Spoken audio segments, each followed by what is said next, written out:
Amigos, sean bienvenidos a este espacio Potenciar la Salud Animal, que es de ustedes. Son muchas las consultas que nos llegan a diario de productores, estudiantes y público en general. Y es en base a eso que en esta oportunidad abordaremos el tema de los parásitos gastrointestinales. Un problema que indudablemente preocupa a nivel nacional, pero que es una dificultad regional y mundial que enfrentan los productores que crían animales a base de pasto. ¿Y por qué digo esto? Es que justamente estos parásitos desarrollan parte de su ciclo de vida en las pasturas. Para profundizar en la temática, conversaremos en el día de hoy con el doctor Horacio Mederos, que es director técnico de Biogénesis Vago. Doctor, sea usted bienvenido. ¿Qué le parece si comenzamos hablando del ciclo de los parásitos gastrointestinales? Hola Fabián, ¿cómo estás? Gracias por el contacto. Siempre es un gusto charlar contigo y con tu audiencia. Los parásitos gastrointestinales, sabemos que nuestro país se encuentra en una de las zonas donde las condiciones ambientales son favorables para el desarrollo de los mismos durante todo el año. Y hablando del ciclo, tenemos que entender que se compone de dos partes. Una se desarrolla sobre el animal mismo y la otra es en refugio, es decir, sobre las pasturas. Y esta última representa un 95% del total de los parásitos de una población total, mientras que el 5% restante se encuentra sobre el animal. Otro punto es comprender la epidemiología parasitaria, entendiendo la misma como la interacción de tres actores, que es el parásito en sí mismo, el huésped y el medio ambiente. El ciclo de la mayoría de los nematodos gastrointestinales es muy similar, siendo en todos los casos corto, con una media de 3 semanas y sin necesidad de un huésped intermediario. Comienza con los huevos expulsados a través de la materia fecal y luego de su eclosión se libera una larva que va a tener ciertas mudas a transformarse en lo que llamaremos larva 3 infectante, que es la que va a ingresar al animal a través de la ingesta de pasturas para terminar el ciclo transformándose en adultos y la puesta de huevos y nuevamente cerrando el ciclo. Las condiciones ambientales, como te decía, como temperatura, humedad, lluvia y luz solar, tienen un gran impacto sobre el estado de vida libre de los parásitos, o sea, sobre la L3 infectante. Esta última es el estadio más resistente a las condiciones ambientales, pudiendo sobrevivir más de un año dentro de la materia fecal, y hay factores que son favorables para la transformación de huevo en larva 3, como la temperatura, humedad y oxigenación. Este microambiente ideal solo se encuentra dentro de la materia fecal, mientras que las sequías prolongadas o disgregación de la materia fecal expone a las larvas a las condiciones del sol y a la desecación, y haciendo que estos sean factores desfavorables para lo que es la sobrevida de la larva 3 infectante. Entonces, en la producción pastoril resulta imposible la erradicación de estos parásitos, obligando a convivir en un equilibrio biológico y económico que haga sustentable el sistema de producción. Sí, de acuerdo, Fabián. Eso que tú decís es una premisa que debemos tener presente siempre que estemos manejando animales sobre pasturas. Hay trabajos que hablan de pérdidas subclínicas en terneros de hasta un 20% del peso vivo, es decir, entre 15 y 40 kilos más o menos, y pérdidas clínicas ya con un 30-40% de pérdida. Nos podemos ir de repente hasta 60 kilos.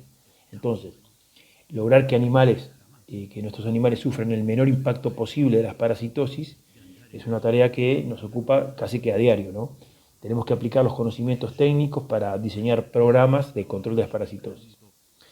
Esto tiene algunas aristas que son, por ejemplo, conocer la epidemiología de los parásitos, así como diagnosticar el grado de sensibilidad que poseen a los antihelmínticos, lo que permite aplicar un menor número de tratamientos, logrando que sean realmente eficaces, mejorando la ecuación costo-beneficio. Generar una metodología de trabajo sustentable en el tiempo parecería ser clave. Sin duda no debe de ser posible bajar una receta o una forma, dado que cada establecimiento tiene sus particularidades. Pero, en términos generales, ¿cómo se podría planificar un buen manejo antiparasitario? Bueno, Fabián, podríamos comenzar por el diagnóstico y el control, que son dos acciones inseparables de cualquier programa sanitario, y lograr un buen control parasitario va a tener como objetivo mantener cargas bajas sin que afecten la productividad, con la menor utilización de tratamientos antihelmínticos para evitar la resistencia parasitaria. Bueno, para esto debemos tener en cuenta ya parte de lo que veníamos hablando, es decir, conocer el ciclo biológico, la epidemiología, las variaciones de efectividad que tengan las pasturas, las diferentes técnicas diagnósticas, como puede ser el HPG o mismo la sensibilidad a los antihelmínticos. Entonces, para planificar nuestros tratamientos, los podríamos agrupar en 3 grandes grupos: tratamientos estratégicos, tratamientos tácticos y finalmente tratamientos que combinan antiparasitarios con medidas de manejo. Siempre los programas deben estar monitoreados por un profesional veterinario. Bueno, los tratamientos estratégicos, esto tienen su base en la información epidemiológica. Básicamente lo que buscan es disminuir la contaminación de las pasturas, tomando en cuenta la residualidad de los diferentes principios activos. Acá tenemos una baja residualidad para lo que es benzimidazoles y levamisoles, y una residualidad más prolongada para lo que son lactonas macrocíclicas, como ivermectinas, toramectinas o moxidectinas.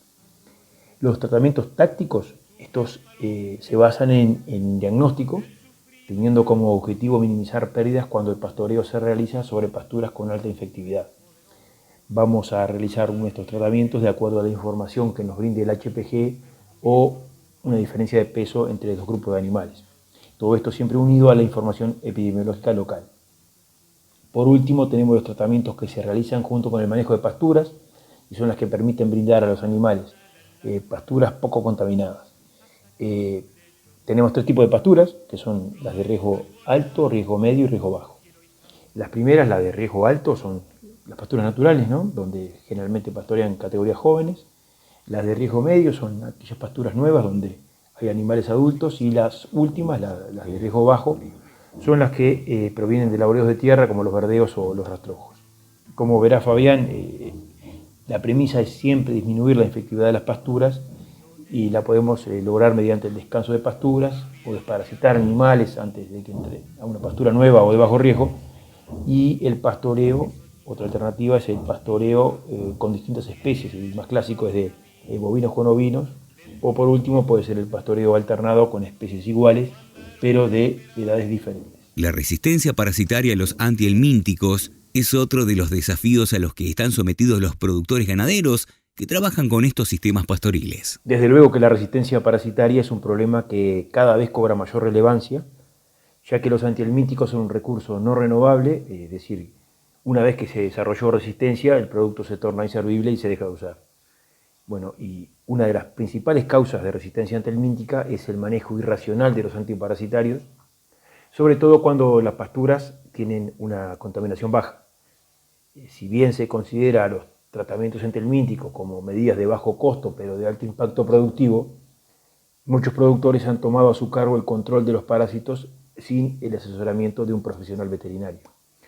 Entonces, un profesional capacitado puede hacer un buen diagnóstico y hacer algo diferente al productor agropecuario tradicional, que muchas veces ante la sospecha de resistencia solamente cambia de nombre comercial para seguir haciendo más de lo mismo, ya sea por practicidad o economía. Además, los mercados internacionales son cada vez más exigentes en los límites de residuo de los fármacos en los productos de origen animal, por lo que el conocimiento de los tiempos de espera, la residualidad de los mismos, es de vital importancia para saber qué producto aplicar, en qué momento y a qué categoría. Entonces, hay que integrar los conocimientos disponibles referidos a medidas de manejo, acción de los productos y la epidemiología de los parásitos para lograr un control eficaz de los mismos. Y lamentablemente nos hemos quedado sin tiempo. Son varias las preguntas que nos quedaron pendientes, pero queda hecha la invitación para convocarlo nuevamente y poder seguir profundizando en el tema. ¿Le parece bien? Por supuesto, Fabián. Aprovecho para saludarte a ti y a tu audiencia y quedamos a las órdenes para cuando ustedes lo dispongan. Muchas gracias. Nos acompañó el doctor Horacio Mederos, director técnico de Biogénesis Bagó.